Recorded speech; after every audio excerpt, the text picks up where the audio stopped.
I will call the meeting to order for Tuesday, June 18th at 7:30. Thank you all for coming. I'll entertain a motion to approve the agenda as may be amended. Do we have any reason to move out of the agenda? I don't. We could slide, the library was going to be part of the manager's report, but we could just move just that part of it up if you want it to first, and she can do her thing. And I can do it citizens input. Okay. Well, no, why don't we make it number 3? Okay. And then everything else go down 1, okay? Okay. Library. Okay. Which is where? It's part of the manager's report. It's not listed separately. Manager's report, library. It's under departments. Okay. Okay, so all in favor of accepting the agenda as amended, please say aye. Aye. Entertain a motion to approve the minutes of June 4th first. So moved. I did not have anything on it. Mhm.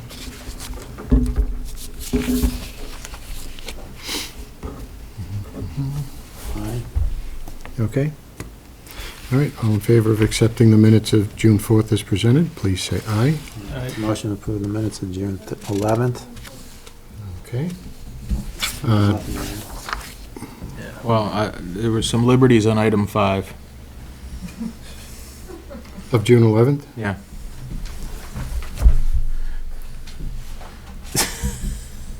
Still don't see any changes. I don't see any change. Unless you want to argue over words. All right. All in favor of accepting the minutes of June 11th, please say aye. Aye. Motion to And approve do the the minutes of 12th? June 12th. Okay. Nothing there. And again, I don't have anything there.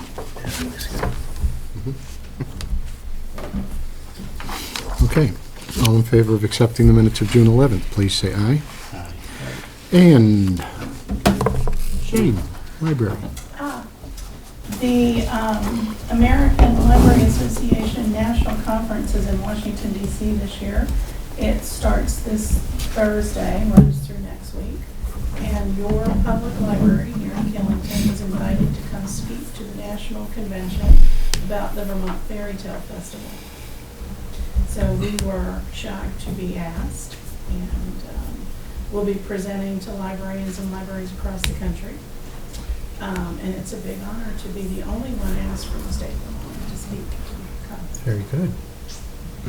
And that's all. Okay. Do you don't need anything from us? This is, They got their budget. Just bragging rights. well, that's up to you. Okay. All right, congratulations.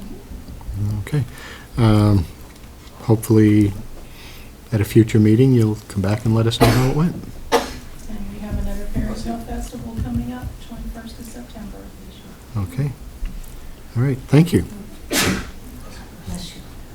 Bless you back there. Do we have any select board concerns that aren't on the agenda? I do have one. Okay.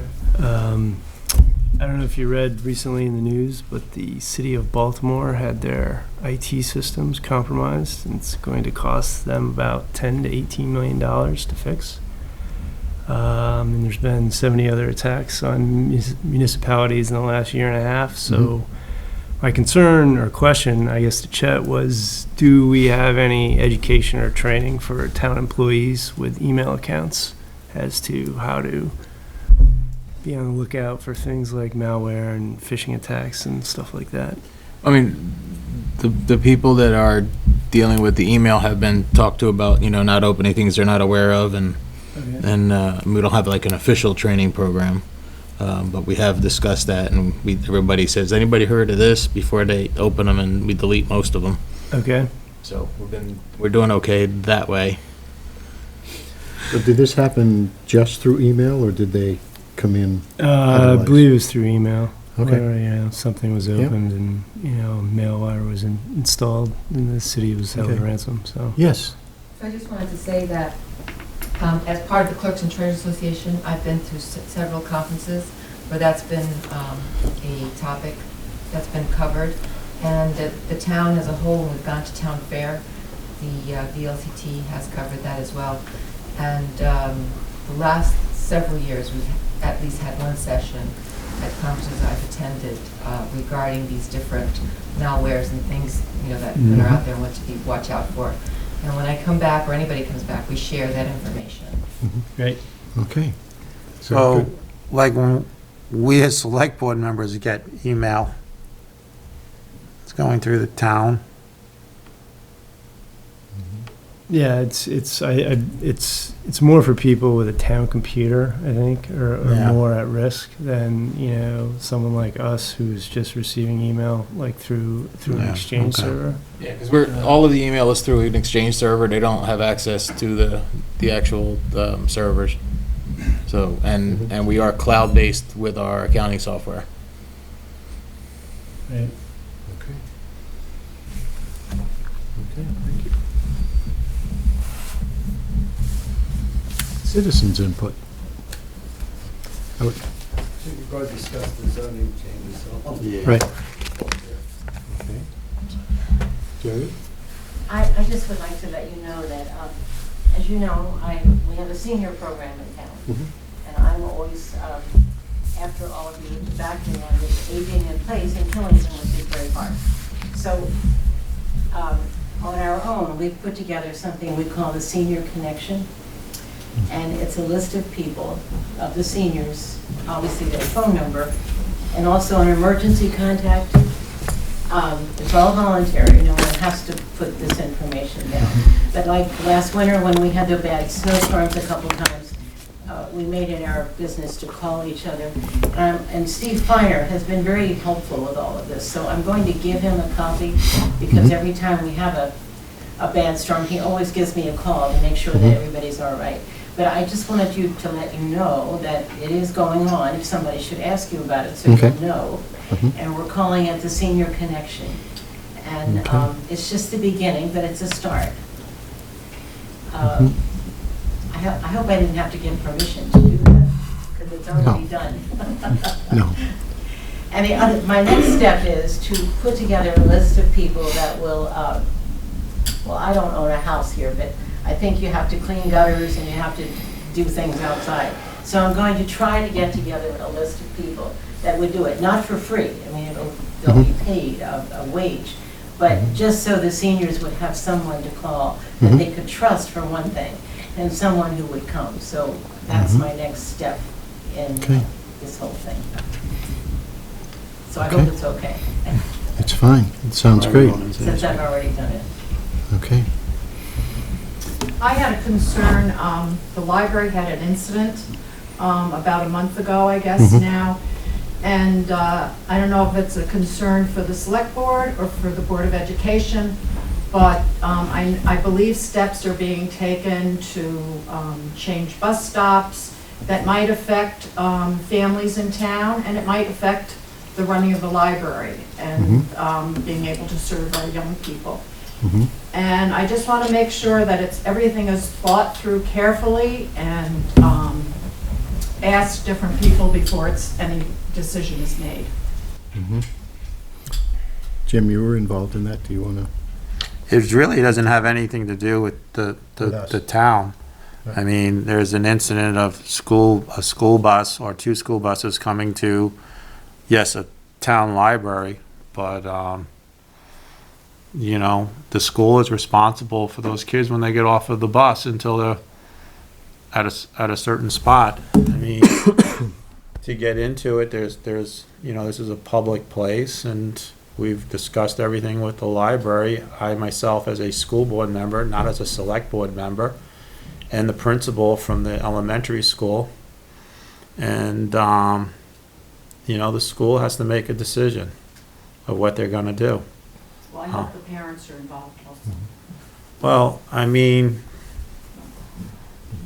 the school will get it out, whatever way the school does get it out. There's public hearings, there's public meetings, and there's talk about it. But when it comes down to the safety of a child, to be quite honest with you, I think a lot of people think that the bus stops here and it's free daycare. That's what I've been told from the library. And people will leave their kids here, and underneath the ALA that we just heard about, okay, there's no regulation that the library has over these kids. You know, they come here, they get dropped off, they start running around. I think they destroyed a car a year ago. A couple of years ago, they destroyed a car, and there's foul language going on, and the librarians have no say of telling these kids what to do or not to do. You know, there's 10th, 11th, 12th graders getting dropped off here, and there's also kids from the age of 8, because that's the rule here in Killington. 8 years old, you can have your kid dropped off here and not be looked out after. And I believe, Jane, you had said some families turn it into where you have to contact the police department because the kids are left here until 7:30 at night. Well, to closing. Well, 7 o'clock? Depends on the day. Depends on the day, and it's raining. Yeah, so, I mean, kids are left here, that's what I had heard, it was 7 o'clock, 7:30, that kids are left here. And then when the librarian calls up the parent says, oh, I didn't even know they were at the library, I thought they got dropped off somewhere else. So it's an issue for the school, it's not an issue for the town.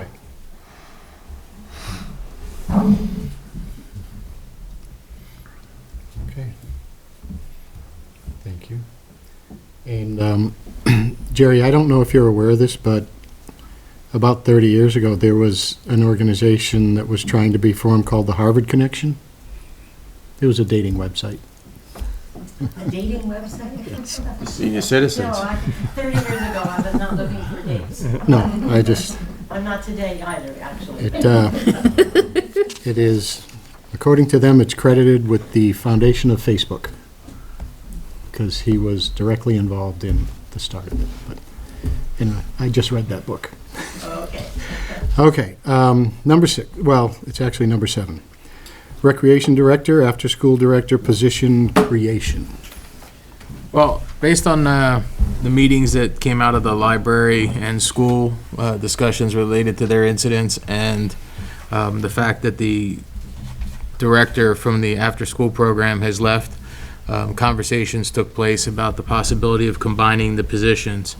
What I've prepared today is a draft of the merging of the two job descriptions. It still needs a couple of minor amendments, and I've sent it out to Mary at the school and to the rec commission for comment. But at this time, you know, what we'd be looking for, if the town wants to move forward in this position, we'd have to finalize this piece over the next couple of days with the school and actually post the job in order to be able to accomplish the goal of having someone, the position active by the beginning of August. I also included the proposed agreement prepared by our attorney, Jim Barlow, between the school and the town for, this would be a town employee that would be basically reimbursed for providing the services at the school for the after-school program. And this is the draft contract that has also been forwarded to the school. So at this time, based on discussion or the boards, if we do want to move ahead with this, I would hope that we would need to post this job probably by the end of the week, and I would finalize this with the school and with the rec commission, this item, and then get the job posted if this is something that the select board would like to move forward with. So I'll make a motion for the town manager to move forward with the recreation director / after-school director position. Okay. No, it's open for discussion now that a motion's been made. Unless someone says the second. Oh, second, okay. Go ahead. I'd just like to say that I talked to Vermont League of Cities and Towns and asked them what the requirements were for posting a job. And they said that you can post it in-house before you go outside to post the job for the town. It's not a legal requirement that you have to post outside before you post to the public. And part of that discussion, Steve, with the school or whatever too, is that it probably is true with the town itself hiring on its own. But since this is going to fall underneath also as a position over at the school, if you read through the agreement, Two different places. it's two different places. And the person, while they're over there at the school for the 4.5 hours a day, will fall underneath the principal of the school. Right. So I believe that, you know, the school should be involved in a So it needs to be process or posted whatever. both places. Well, it needs to be posted. Right. Well, it needs to be posted. Well, you could post it in-house for the town and the school and see what you get from that pool of candidates, and then go outside of that pool of candidates. So that In order to the do town that, and we'd school- have to accept the people in-house and turn them all down, and then go outside. Yeah. As opposed to putting the job out there to where the school advertises and in-house, and bringing everybody in at the same time. Because One of what the- we don't want to do is to have somebody who's interested and qualified not even be able to apply for the job.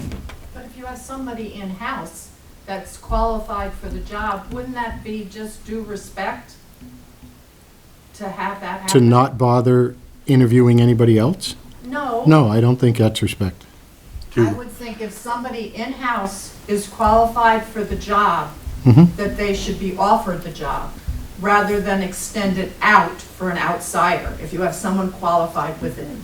Or at least fire the rec director you have, rather than say you can always reapply for the job, even though it's changed now, you can reapply. So you want us to fire the rec director now, where we're looking for a position for that starts in There's no September? guarantee that you're going to rehire her. And in the meantime, I mean, suppose Mona was told we're gonna add to her position, and she could always reapply.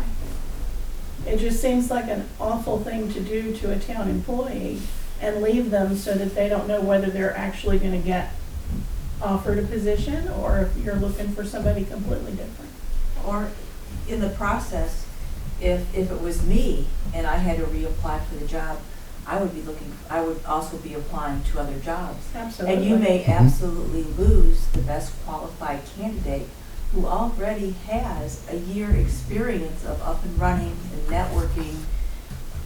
I mean, there's a cost benefit of having someone to start from scratch, learning all this networking and the way the town is. You just may lose your best qualified candidate. This kind of reminds me of a few years back where we hired on people and we didn't put it out for a position, and then the board got reamed for that it wasn't out for open or whatever. I mean, you're damned if you do, you're damned if you don't, but I still stick to that. I think that this is not where it's a particular item that the town is taking Mona and saying, Mona, we're going to add something else onto your position inside the town. This is adding a position that's outside of the town, which is actually paying around That's to be settled. 30% of the salary, I didn't do the math, but yeah, close. about 30% of the salary. And I think they're asking that they would like, in their policy, that they post the job along To with be the involved town. in the decision for the after-school program. Well, sure, they can be involved in the decision. They Right. should be involved in the decision, because they're hiring a person there too. But I still think you should look within. Many companies will post within a corporate level and find, and see if there's anybody within the company. Mhm. Why wouldn't you take your own person first? Yeah, why wouldn't you post within the school and within the town first for 2 weeks and see who comes out of within the school and within the town, and then go from there? Well, number one, we've been in a discussion and the school would like to post the job, right? Well, yeah, there's that, and actually, one of the things that was mentioned in the meetings was the timing. If we wait 2 weeks, go through interviews, and the job wasn't, we would not be able to actually fill the position the first 2 weeks of August if we had to repost. That was one of the concerns, is if this was March, this would, be a different discussion, but that was just some of the things that were brought up at the meeting. I don't think it would be a different discussion if it was March. Could It's, have- it's a job that's being split, and 30% of the funds is coming from the school. And it's not like saying, I'm gonna take, a highway guy and tell him to go work over and do some stuff inside the town hall or whatever. Well, the I mean- school had been asking the library for years to have Jessica go to the school to help with the after-school program. And the trustees didn't want to do that because that would be, she would be working for the school rather than the library. Maybe that's why the school's asking for, because, I just think it's awful to have somebody who's done such a good job. And best camp I've seen in the 5 years I've been here, be put on hold while this position is being put out for whoever wants to apply for it. And she's in limbo, not knowing whether she's gonna have a job in 2 weeks or 3 weeks. That doesn't give her any respect as a town employee to leave her hanging like that. maybe we should move this into executive session underneath personnel, so we don't, I mean, we're talking about firing a person now, and I don't think that's done out in public. Well, no, if you do Well, that's what what- she's asking and do it in-house, then you would have to turn her down in order to open it to the public, which I think is why, that may be why she's asking it. Or you would have to turn down anyone from the school who applies and wants to have that position. So I guess I just don't understand why the school didn't meet with someone that's already occupying part of that position and have, to see if that would be a viable solution to have that individual within. I think they have. I have to agree that, rule of thumb, especially in private sector, they always go, for the most part, I can't say always, but I would say they go in-house. And that's, something that, we don't have a lot of opportunities in town to move up. You get hired in a position and that's your position. So to have this unique opportunity, I think it should be available to town employees and school. I mean, you don't know if there's a school employee that would be interested. I mean, it's a good point. Having been on the rec commission when Kim Peters first left, we hired an interim rec director. And meanwhile, we're posting the job. Well, that person was not happy with that situation, and she quit. I can't even remember her name, but I'm sure Kate, right? That's right. Okay, so then we posted the job, and I was on the interviewing committee, and perhaps we had 10 or 12 applications.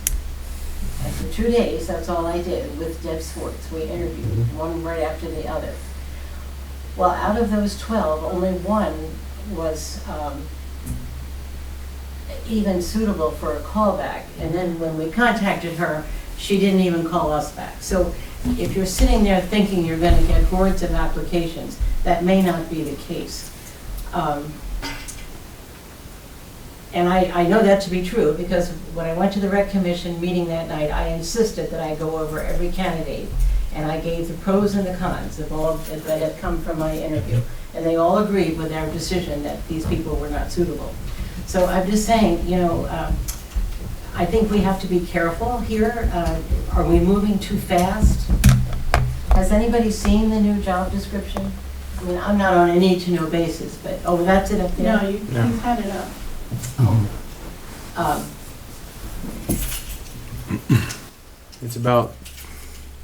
It's 5 pages. So is it very much like what we were given? Well, the recreation director position hasn't changed much. We've added the after-school program requirements to it and then did a combination. So, if you want a copy. Well, I have what I got in the Okay. No, it's not. This was something that was worked This, on after. this has the after-school program portion in it. Well, if I could look at it. Yeah. Is there a plan B if we can't find somebody to take the position and Kathy decides to move on? What are Well, we then going to if- do with camp? Kathy decides to move on, Kathy decides to move on. Right, I but we mean, have we've camp. said, So, and I have to work with camp, so I'm just asking, who would be in charge of camp? So I would know. who I would So be- the rec The rec commission would actually would be the ones that would have to come up and manage that. Most of them work. But there wouldn't be anybody on site, or do we not know that yet? Because we have summer programming coming up, and it's gonna start here at the end of June, so.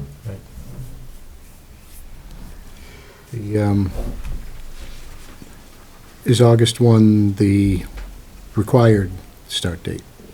No, it's not. I would say it's August 15th, but what I was, if we post this week, we'd be after the 4th of July week before we'd be able to start interviews. And if that took, a week to go through a first round and then had to go through a second round, we'd be towards the end of July making a decision, which means the hire would be, if you hired by the end of July, it would be the first 2 weeks or immediately if the position was filled at that time. So the goal would be to have it by like the August 15th, because programs need to be kind of in place by the time school starts, which is the week before Labor Day, I believe.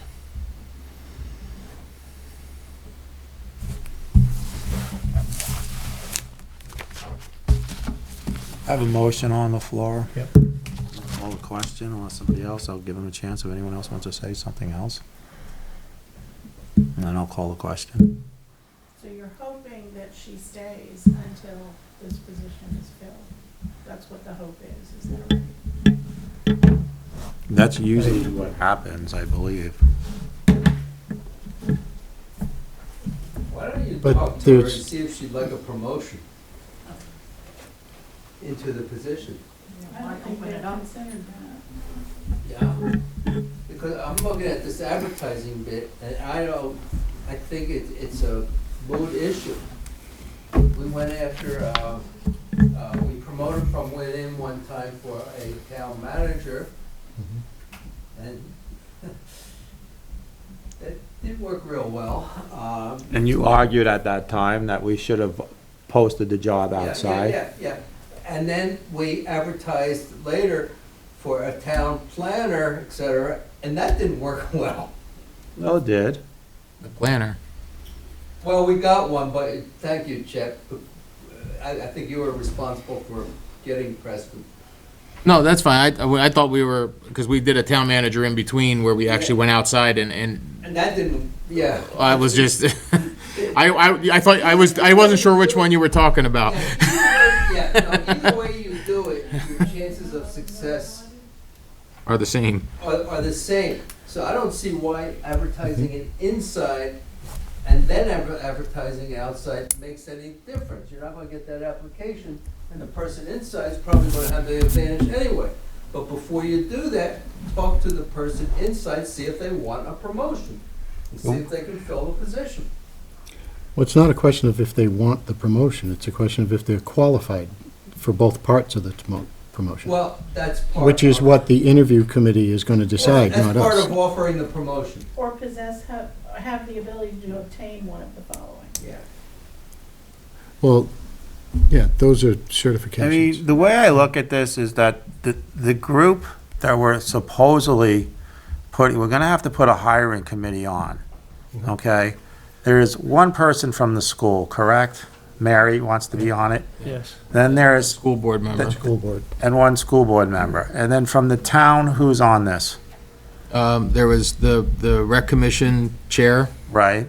another rec commission member, Right, and the other mention was me. okay. So then there's 3 from the town.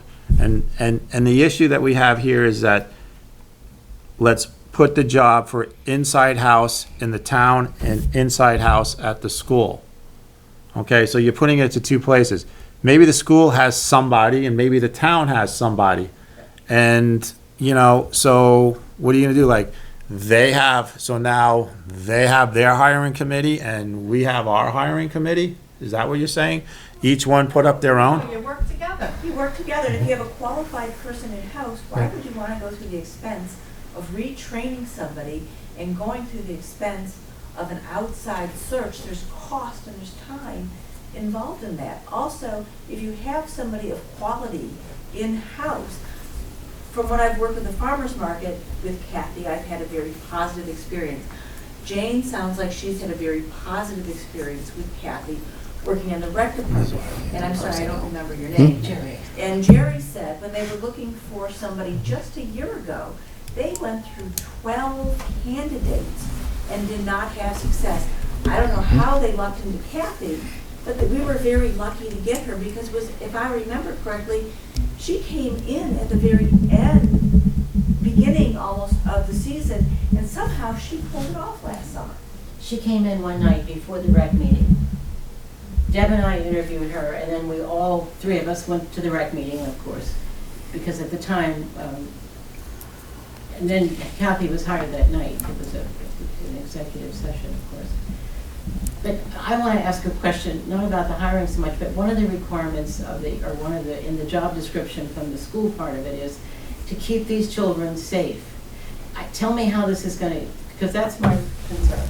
How is this going to, is this person going to have the authority to keep these children contained, which is what the problem is now. They're able to run because of the ALA, that thing. Yeah, but- They're able to run outside. But that's the library, Library, not the school. They're camp. not even going to be here. No. So if this, but you were at The after-school program is at the school, So and that's where this will be. yes. And if the after-school program comes here to the library to do something, you were at that meeting realize here, that, but- and it stated that if Jane had agreed, if the school is running a program here, okay, then that the children fall underneath the school, which can have their hands, okay, Okay, all right, which you can't do if it's just the library. okay, so they will be able to. I'm not gonna say they're gonna be safe. I'm gonna say that there will be somebody that that's what can you do. actually tell them what to do and scold or whatever they do now. I don't know what they do Can nowadays. be disciplined. Give them a participation award or something, but I don't know what they do.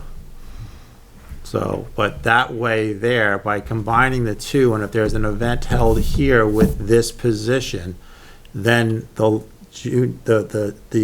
children's librarian could fall and do and have say over the children with that person. So, I know I was at that meeting, but things have changed since then. So that's That what I was hasn't. asking. that part hasn't.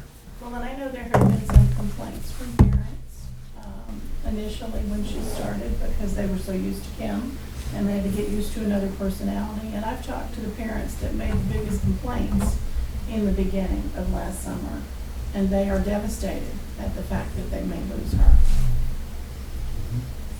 She said she'd be here tonight, but she's in Michigan. So we're just concerned for a town employee and the deal that she seems to be getting.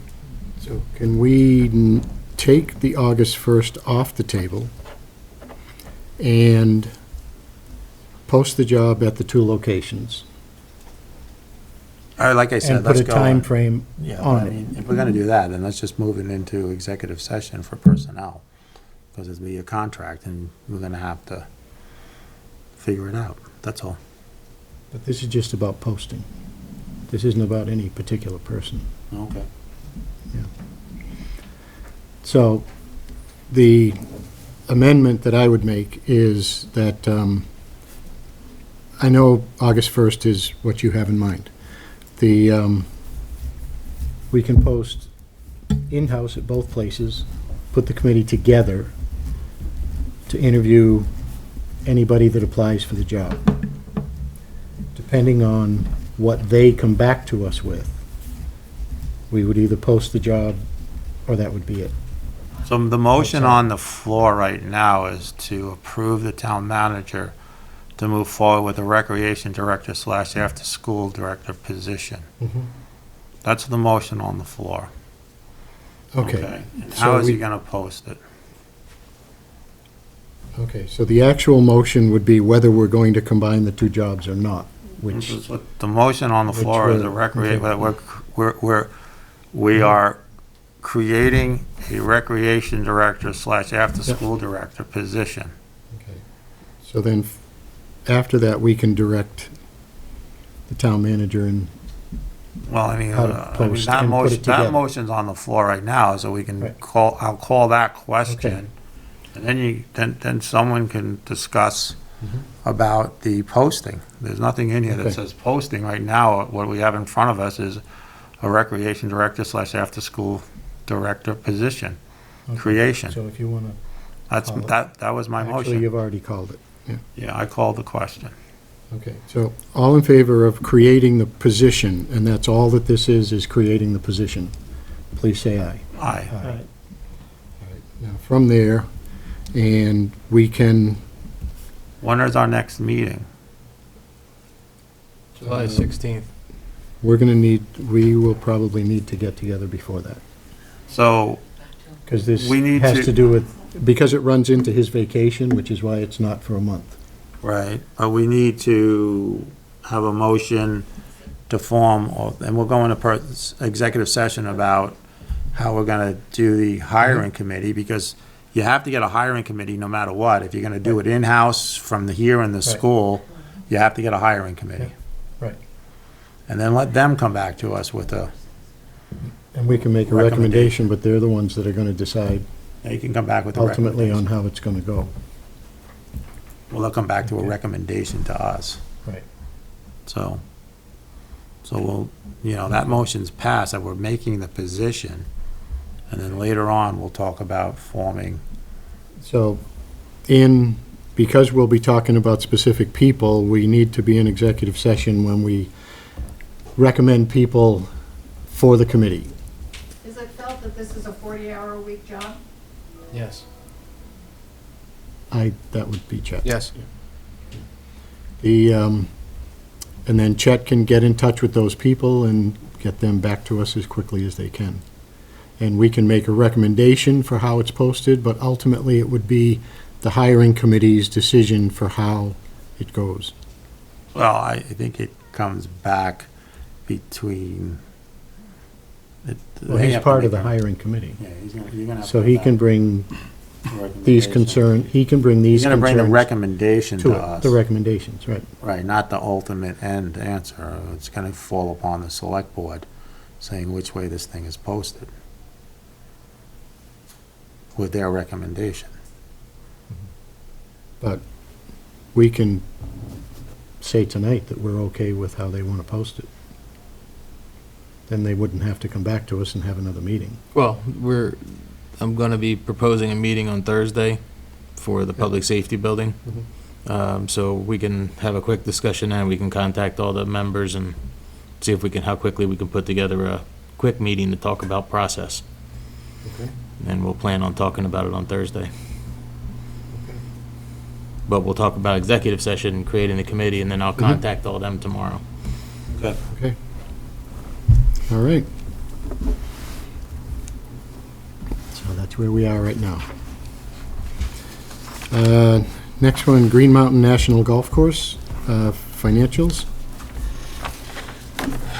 I got an email from David right around 4:30. He wasn't going to be able to come tonight, so he sent the financials through the month of May, and we are slightly up in season pass revenue, slightly down in golf greens fees revenue. You can see we're looking at from 52,000 down to 45. I'm assuming most of that relates to the weather. Maintenance on the expense side is a little bit lower than a year ago, and everything else, these breakdowns are very similar. What I'm going to show you now is the town's accounting of the revenues and the overall process.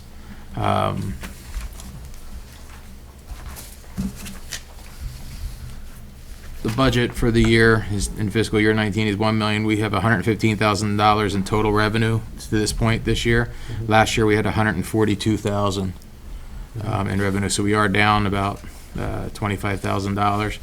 And May and into June has been very difficult weather-wise. We are tracking pretty good on all of the expense side of items. You can notice our pesticides were way down. So we're about 60,000 under where we were a year ago for maintenance expenses. Pro Shop at this point is still tracking about 8,000 less than last year on the expense side. Cost of goods are up about 6,000, and the restaurant expenses are up about $2,000, and the revenue on the restaurant side is significantly lower because we just don't have the numbers coming into play at this point. So everything is tracking okay with the exception of revenue, just for the month of May.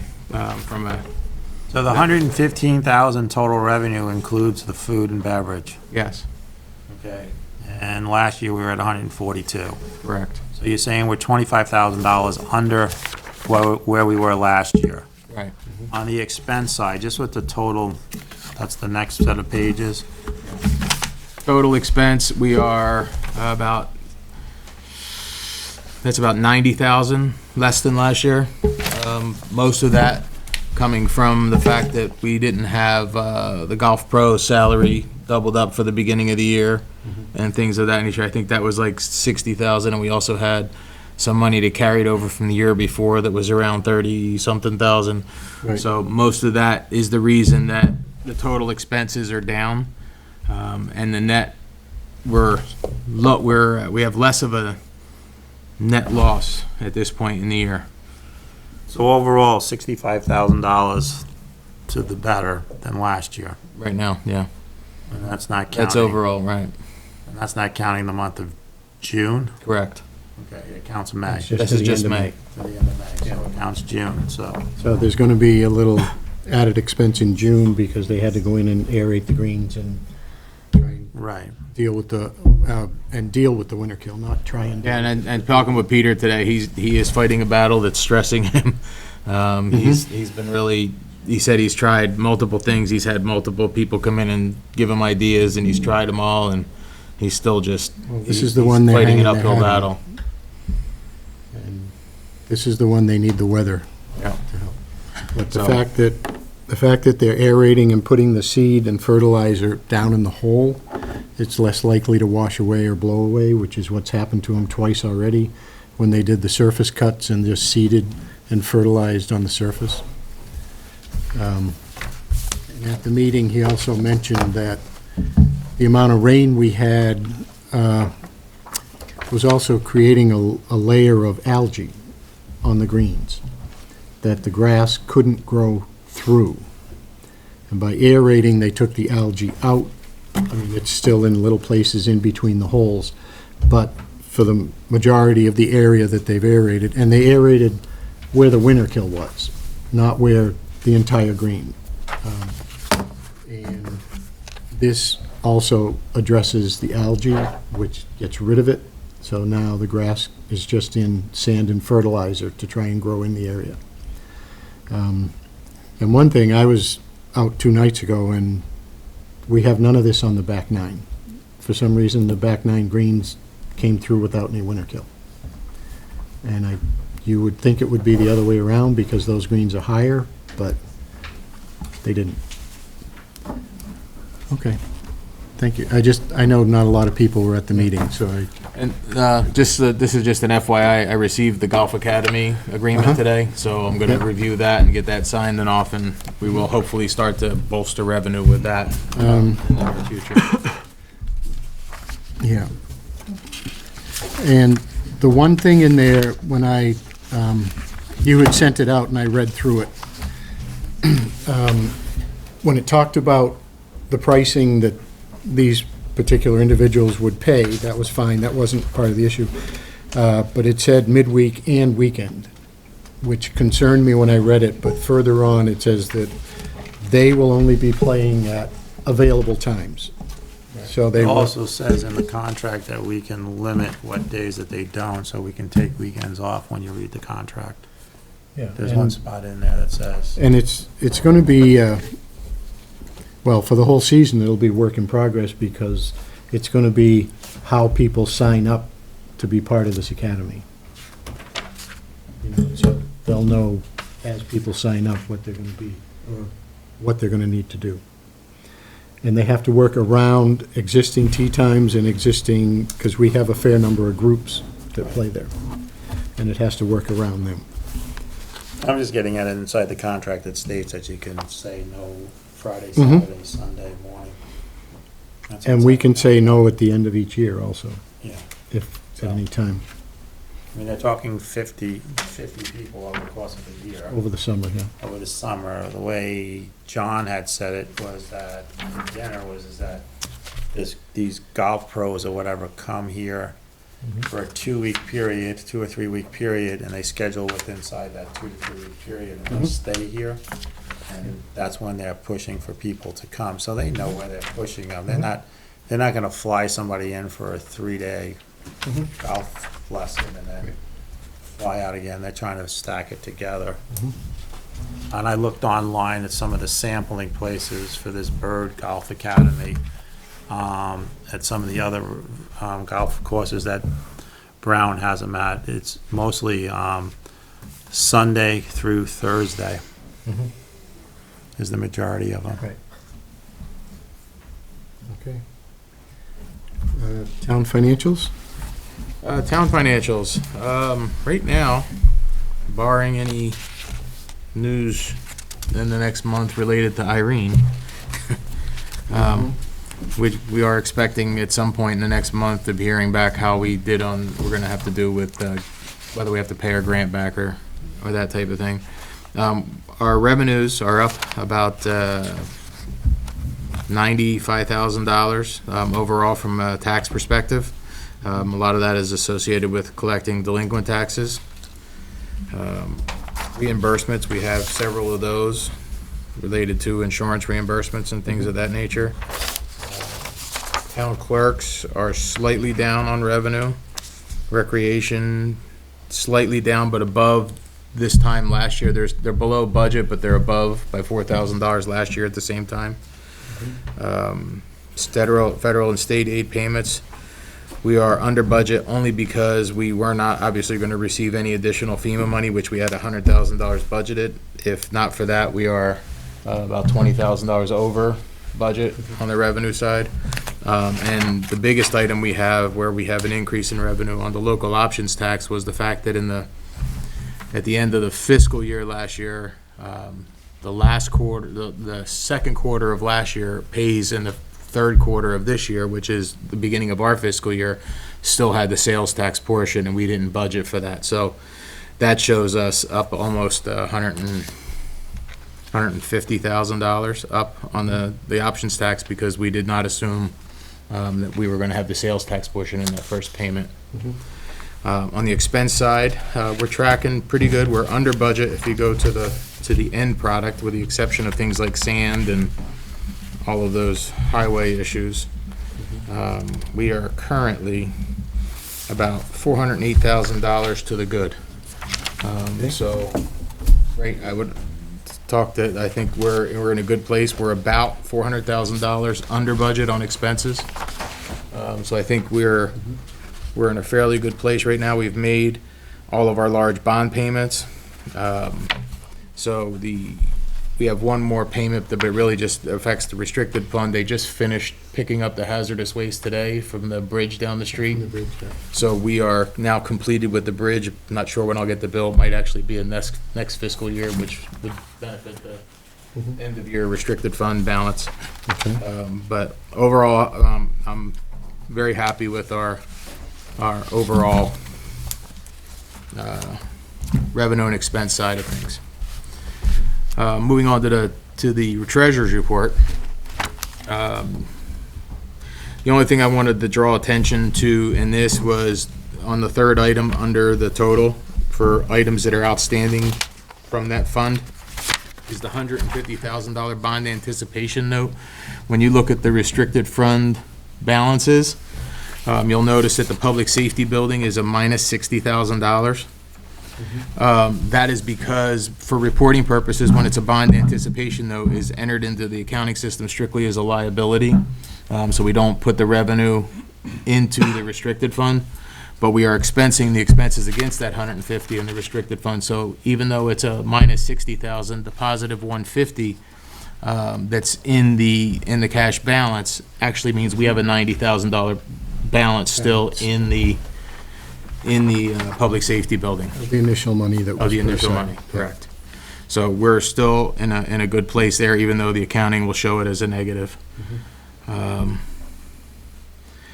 Other than that, and we did have some, Lucretia had some fun with the golf treasurer's report this month.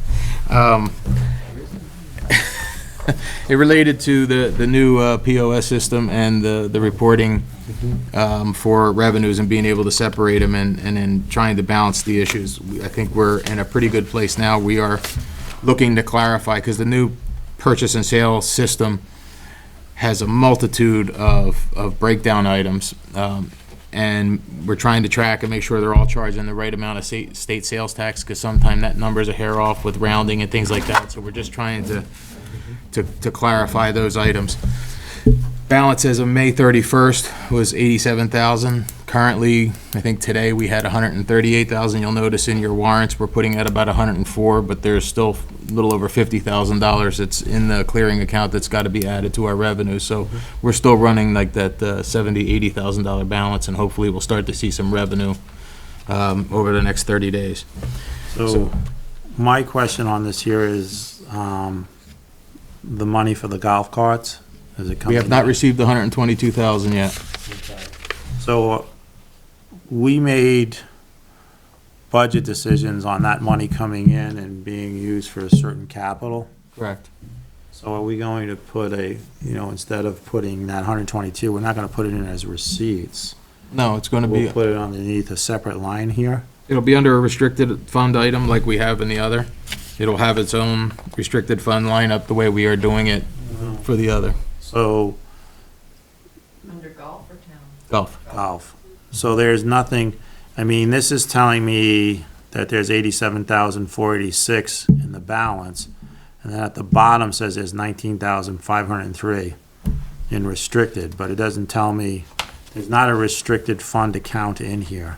That is the old carry forward balance number, the 19,500 that's been there, that the auditor's been carrying. We've been carrying it year to year. We haven't been subtracting it from the cash to talk about what our net cash is. That was something that was put in 3 or 4 years ago. So what I'm asking here is, are we gonna have another line item here that's gonna say restricted and showing that the income came from golf carts? Yes. And it will add to that 19,000, and it'll go to 141. Okay, but there will be a line item here that will say restricted funds. Yeah, basically I would have just take a one-line thing like this. I'm looking here, I'm not looking at that. No, I know, I'm just saying, we're gonna take basically like a line like this that will have beginning balance, receipts, disbursements, and balance. Right, okay. So we'll just use this as a template to create that line Okay. on that report. You aware of that? No, we talked about we were gonna have to track it once we got the 122. To I this just don't point, wanna hasn't see it been as critical. receipts, and then, Right, because right. we were doing that one time where the town was giving Right. money, and then it was, No, we will have to track it Counted as as a line receipts. item, so we'll have it over, we'll actually have to have the same thing here, where we Right. have the subtraction for that amount. We'll be inflating what the golf course actually did for the year. Correct.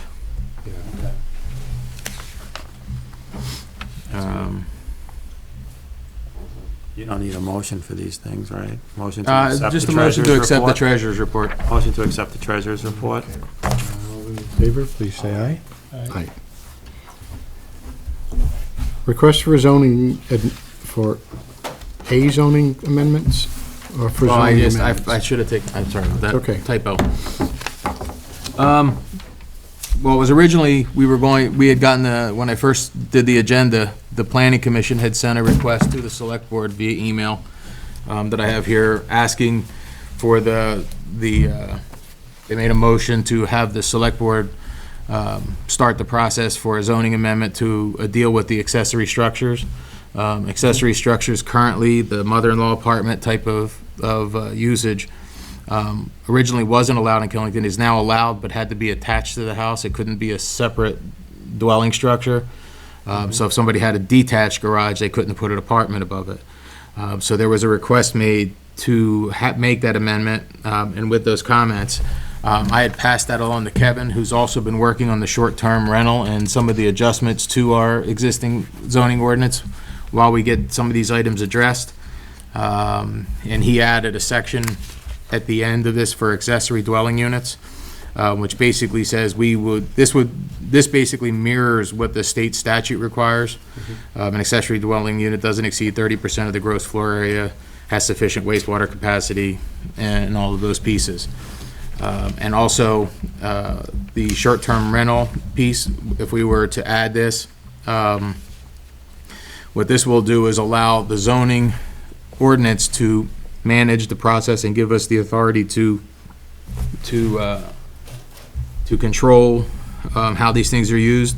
We would then be able to require a permit, a zoning permit that would have a fee attached to it for everybody to get a permit in order to have a rental property under this ordinance, and then we would be able to set that fee and make sure that and we do address all of the items, like they have to meet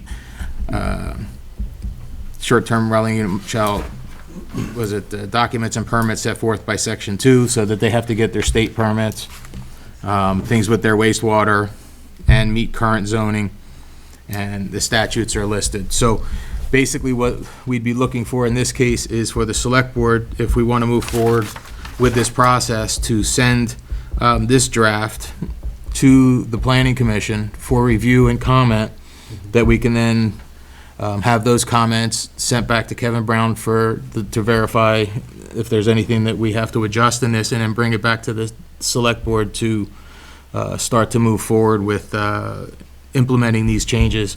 Have a public hearing maybe in August, and then an actual vote, or a hearing in September and a vote, however the timing works, but to start this process.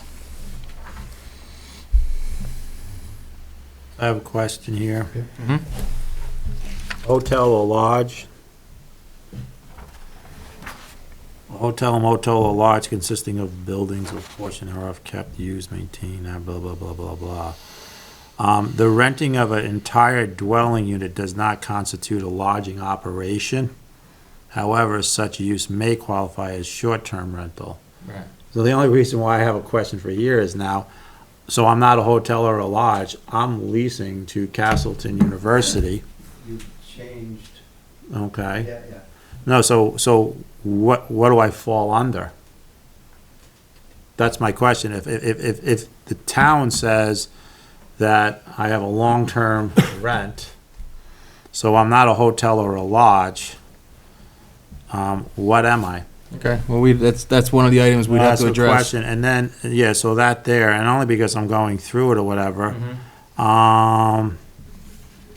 So then there was something else in here. I think it's on the second page. Where did you start talking about wastewater and whatever? You said something about wastewater that make sure you follow. I just want to make sure, because, so there's a difference. It says a copy of the state of Vermont wastewater and water supply permit. So here's where I'm coming from. A hotel or a lodge, okay, if I am a hotel, I'm not a hotel because I'm a long-term renter. I'm leasing the building out to a whole college, okay? So I'm no longer a hotel or a lodge, but yet the state is telling me that I am a hotel or a lodge, okay? And the minute that I go to 24 people for more than 6 months, I have to get a non-transient, non-community wastewater. So for a house, so if I'm a house, now I'm not a hotel or lodge, I mean, are you saying that anyone after, so I would think that for 24, the water, what I'm trying to say is the water requirements change if there's 24 people in a building one day over 6 months, straight within a 12-month period. And what about the fire safety requirements? Well, Well, that's in the next section. That changes too. Right. Well, and that's fire safety, I mean. the one thing that I wanted to try and make sure we did with this is that when you go to public safety, fire safety, to get your permit, that whatever they classify you as based on the number of people they're gonna permit, that they have to meet all of those requirements, and that he's gonna have to clarify that language. Because this came yesterday morning, so we haven't gone back and forth, but it does need to, because I know if it's 9, it becomes a certain lodging level. If it goes over 16, it becomes a hotel by fire Yeah, safety but rules. I'm not going there. I'm going with a place that is legally has 18 rooms, 29 beds, plus 2 apartments. And there's nothing in here. There's a short-term rental of dwelling unit. And I'm saying underneath a long-term rental of a dwelling unit of 24 people for 6 months and a day requires this thing here is start talking a copy of the state. So a long-term, you need to have a copy of the state Vermont wastewater and water supply permit. Term dwelling unit. And maybe we can get a definition of that. And in that definition, I'm wondering if they can cut it off with number of occupants. Right. I mean, the whole situation's nuts. You got a public water requirement, you got wastewater requirements, you got fire safety requirements, and they're all different standards. And parking. And parking. Parking we can deal with. Well, a house that has no garage and. It's two. Well, the thing is parking this, spaces per room. yeah, this is the amendment to our zoning where the revisions are going, so the other stuff still applies. So We we'll go have to on look and on. at All that. I'm saying is that there should be section 40, whatever, that will say long-term rental of a, but I mean, I don't know how we can get away with saying that, Well, like the butternut, I hate using my own name on this one here, is no longer a hotel or a lodge. It's something else, but if it's after, if it has more than so many bedrooms. And I'm trying to say is that the minute I hit 24 people in there for one day over 6 months, I have to start the process with the state, which I'm doing already now. I know I'll have 24 in, say, in end of August. So I'm already starting now and working with the state to get the system, which is not a big deal, but you have to have the permit. And what I'm trying to get is that if there's a house, so let's say I take my house that's across the street and I'm 5 bedrooms, okay, and I'm on the sewer, and my house is 5,500 square feet.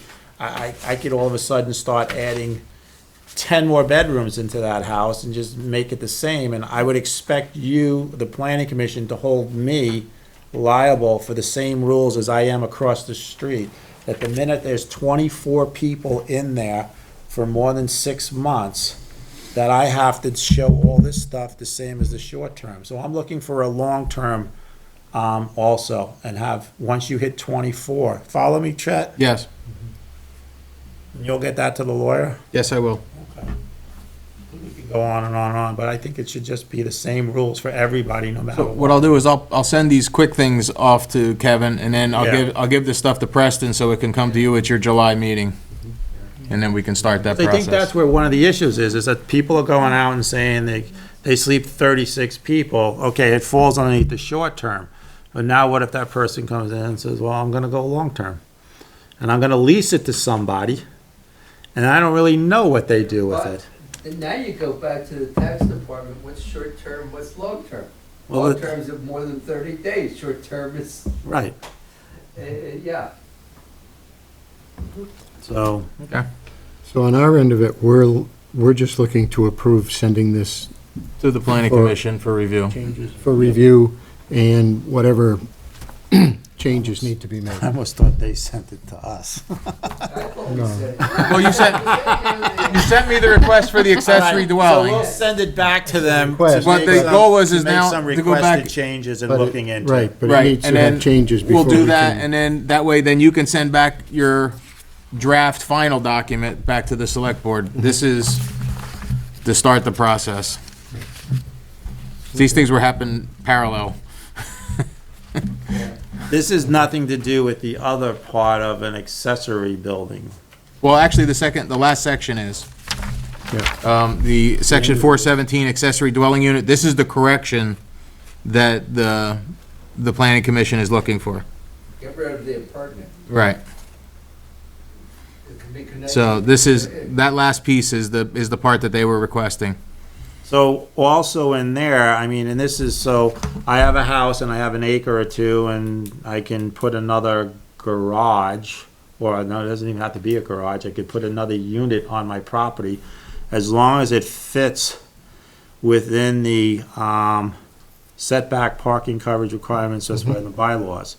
And it cannot exceed 30% of the gross floor area of my single family. That was intended for the apartments above the garage. But if you think it through, what difference does it make whether there's a garage or not? On Cape Cod, they have done this, God, I don't know how many years ago, they did it in order to make living there more affordable. So the property owners could live in one unit and rent the other.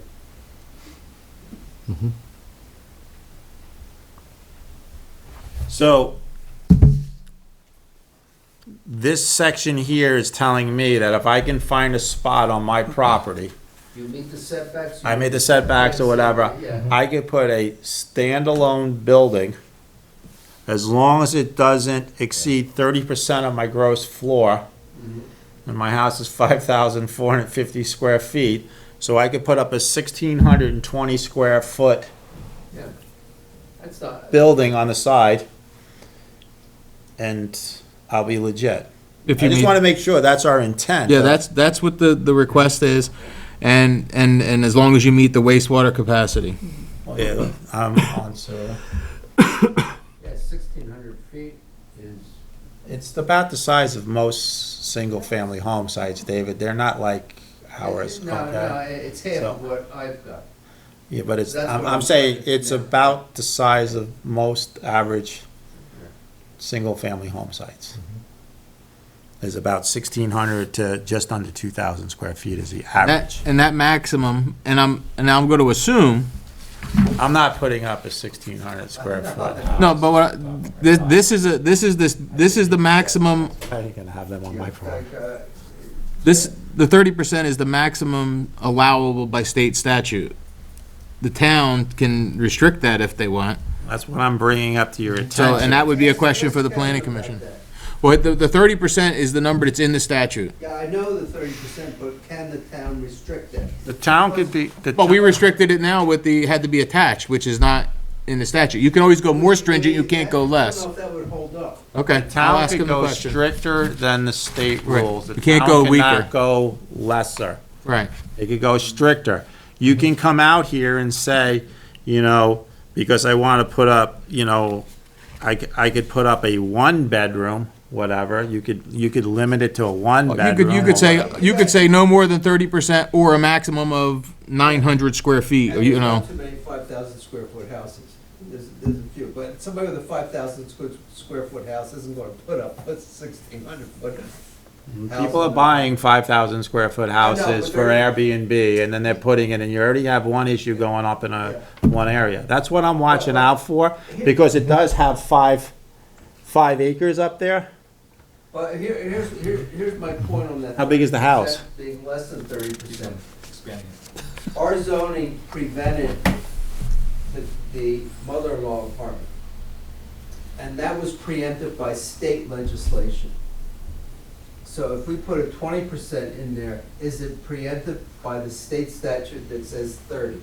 I will ask him that question. I believe you could say no more than 30% or a maximum square footage, saying that, our intention is no more than a 3-car garage with an apartment above it, or a 2-car, or whatever you want to do, and come up with a number like You're that. just gonna ask the attorney that's saying the state says 30%, we can get stricter, yes or no? Correct, and then you Then guys you, can the have planning fun. commission, are gonna have a conversation to come back to us with a suggestion. And I just hope you take into consideration that there's like a house that's actually we're talking about in town, and it has 5 acres, and they can put another unit that's 30% of. And can you ask him for a definition on appurtenant? They went through that. We've been through that. There's two definitions. One that's connected and one that's in close proximity. Yeah. Okay. Because- Our intent when the ordinance was passed, appurtenant was meant connected. Connected, right. But the state says that it's Close. not it's within the, property. Right. Yeah. But we wanted to eliminate the controversy by getting rid of the word altogether.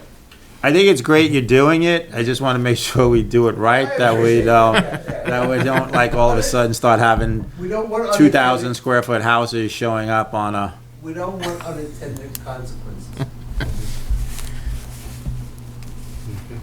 So do we need a motion to pass this forward? Just a, I mean, It's I a would just request. make a motion that we're sending, we're gonna just, you could just send it back. And we're just sending it, I'm gonna address the attorney and send it to the planning commission for review and comment. before we go, I would just take a look at too, because like it says here that it meets the setbacks.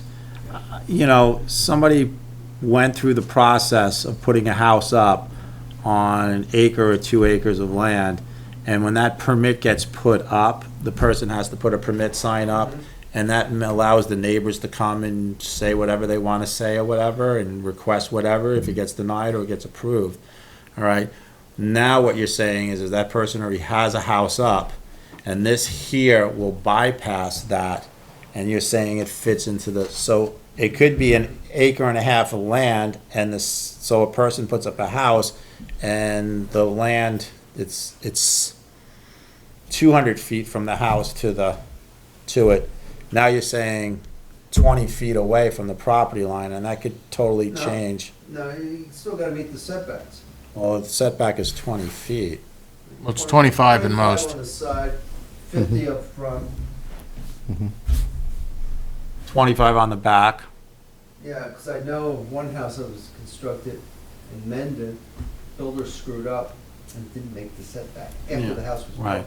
I'm just saying that you got an acre and a half But of, what they did was, the select board looked at the house. and But there's it also said setbacks the back was for the front, well front was the back, And if they're septic. they could use the same well and the same septic. And they couldn't tear it down. No, but they can't be within a certain distance of the well, is what I'm Gary saying. Carpenter, No, I know they can use the same well and septic. 1.5 It's feet just- too close to the road. If you put a house up, 1.5 put your- feet off We the gotta building. tighten it.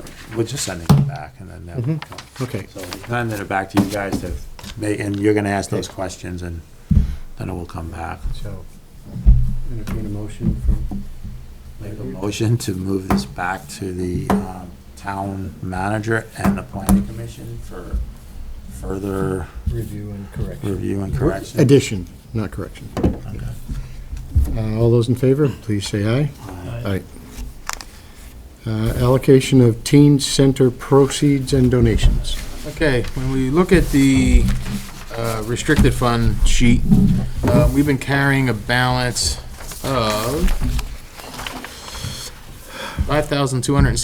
$5,269.23 for the teen center since about Irene.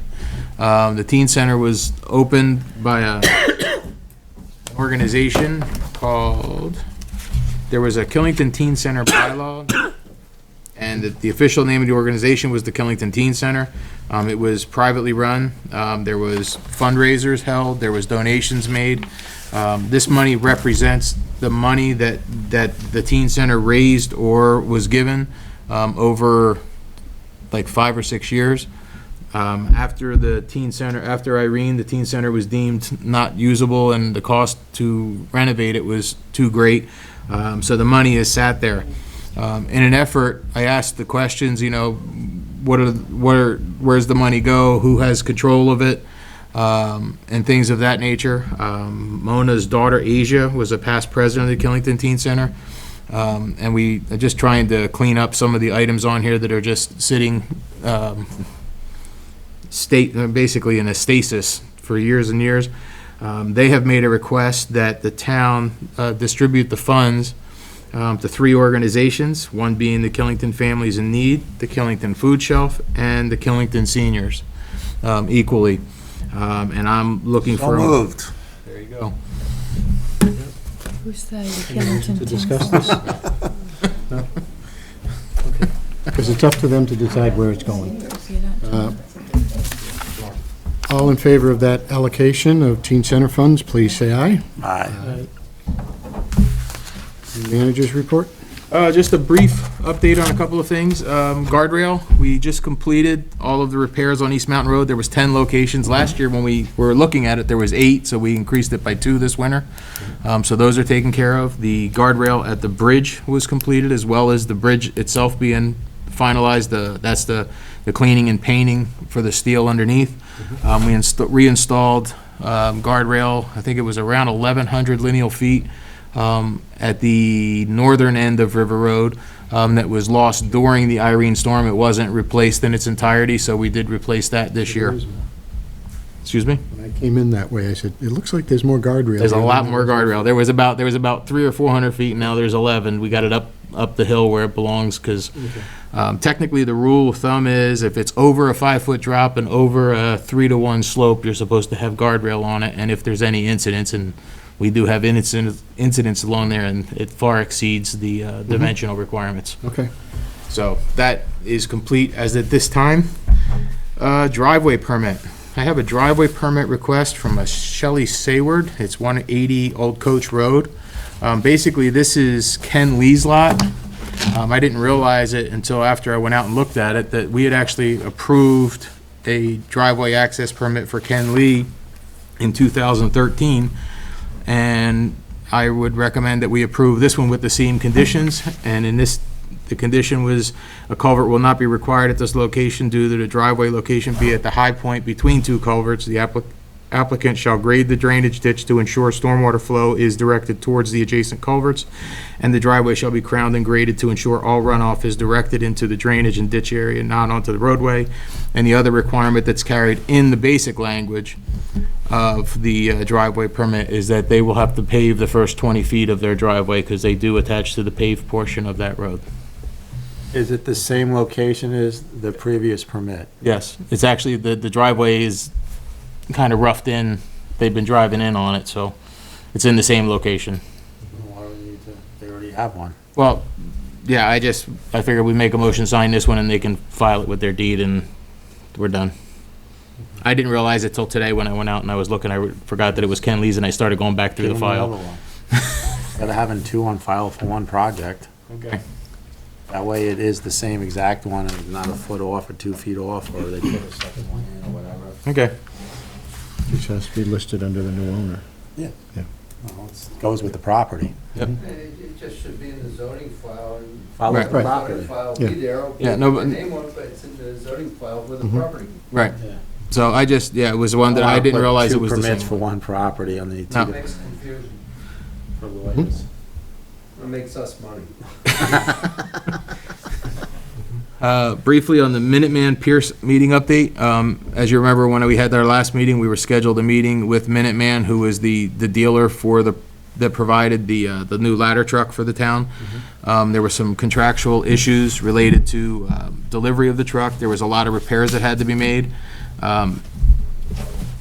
Minuteman underwent a purchase with a new owner. They were very concerned that we were unhappy with the process and that it took 6 months for our truck to become fully operational. We were actually technically not NFPA compliant because of communications between the top of the ladder and the truck when it was in operation, so it wasn't officially in operation until December.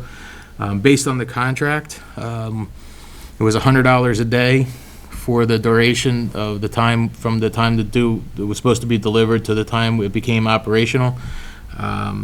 They basically came, asked us questions, wanted to know what happened, and handed us the check for $21,600 for the damages in the contract. And so we have now resolved that issue, and we have offset that money onto the restricted fund for the fire department for their truck payment. So that has been reapplied. So they met the contract. They met the $100. requirements of the contract, without question. Department updates. One thing, pool issues. One of the interesting things, after we had our last meeting, when you were talking about somebody talking about how cold the water was, turned out there was a different reason for that. We were losing 3 inches of water a night. We had a leak in a couple of places, so we were constantly filling the pool, so it wasn't starting off as warm as it should in the mornings. So we have now found that problem. It appears that at each of the skimmers, there was seepage going by the edges. They've been temporarily plastered. We're going to be putting in a special adhesive caulk in the fall to complete the process. But we're now down to basically back to evaporation levels where we're losing about a half an inch. But that took us about a week and a half, 2 weeks, and we spent a significant amount of money on propane trying to keep that thing heated. So we're probably going to be a little over budget in that area for that item. So just wanted to make you aware of that. And then Is the pool holding up the temperature now? the pool is now holding a temperature. And then next is Lucretia would like to present a little something to you. So, I had mentioned that the Clerks Association was working on legislation to increase recording fees, and it did go through, so effective July 1st.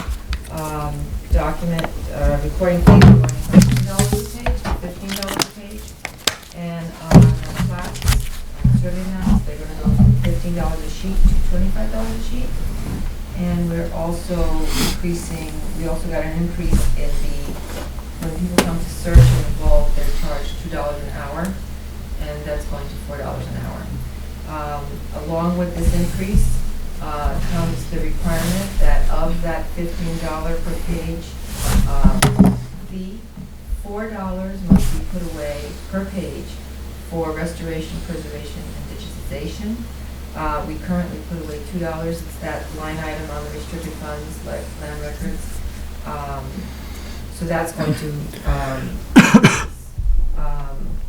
and also with that requirement came other requirements such as documents must be recorded within 10 days of receipt, with some exceptions for clerks being, if the clerk is on vacation or ill.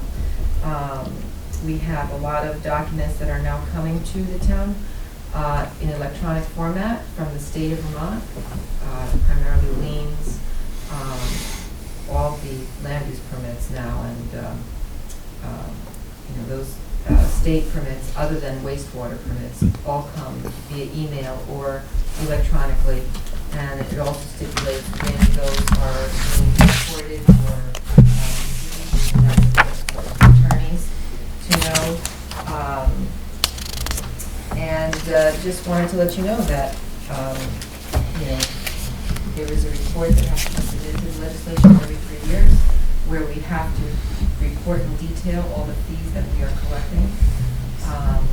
So it's a little bit of work, but it's worth it. And I think this is primarily going to help the towns where the clerk does not have the support of the select board, and their land records are in pretty bad shape, have not been restored, have not.